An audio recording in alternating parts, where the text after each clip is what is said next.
حضرت کعب اخبار رضی اللہ عنہ فرماتے ہیں کہ میں نے توریت میں دیکھا کہ اللہ تعالیٰ نے موسیٰ علیہ السلام سے فرمایا، اے موسیٰ،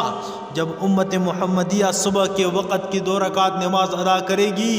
تو ہم ان 2 رکعتوں کے بدلے اس کے دن رات کے تمام گناہ معاف کر کے اپنے امن کے قلعے میں داخل کریں گے۔ اے موسیٰ، جب وہ لوگ ظہر کی 4 رکعت پڑھے گی تو ہر ایک رکعت کا ثواب الگ الگ ملے گا۔ پہلے رکعت کا بدلہ گناہوں کی مغفرت ہے، دوسری رکعت کا بدلہ قیامت کے دن اس کے نیک اعمال کا وزنی ہونا ہے، تیسری رکعت کا بدلہ فرشتوں کو ان کے لیے مغفرت کی دعا کرنا اور ان کے لیے ہماری رحمت طلب کرنا ہے، چوتھی رکعت کا بدلہ آسمان کے دروازے ان کے لیے کھل جانا ہے اور جنت کے حوروں کا ان کے طرف دیکھنا۔ اے موسیٰ، ہمارے آخری پیغمبر اور ان کے امت کے افراد جب عصر کی 4 رکعت پڑھیں گے تو آسمان اور زمین کے تمام فرشتے ان کے لیے مغفرت کی دعا کریں گے، اور جن لوگوں کے لیے فرشتے مغفرت کی دعا کرے گی ہم ان کو عذاب نہیں دیں گے۔ اے موسیٰ، ہمارے آخری پیغمبر کی امت جب مغرب کے وقت کی 3 رکعت پڑھے گی، اس نماز کے وقت آسمانوں کے دروازے کھل دیے جائیں گے، پھر جو حاجت اور مراد مانگے گی وہ ہم پورے کریں گے۔ اے موسیٰ، عشاء کی 4 رکعت ان کے لیے تمام دنیا کی بادشاہت، سلطنت اور دولت سے بہتر ہے۔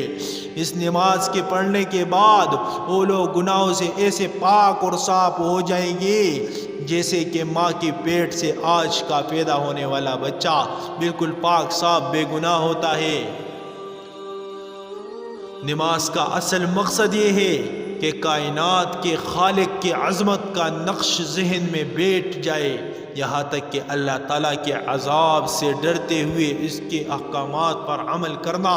اور منع کی ہوئی چیزوں سے پرہیز کرنا آسان ہو جائے۔ اس میں تمام انسانوں کا فائدہ ہے، کیونکہ جو شخص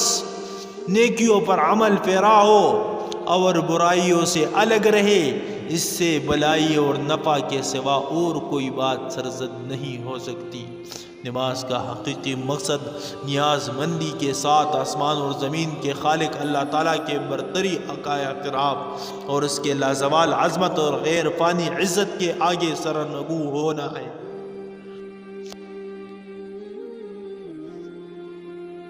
حضرات، اگر آپ نے ہمارے چینل کو سبسکرائب نہیں کیا تو ہمارے چینل کو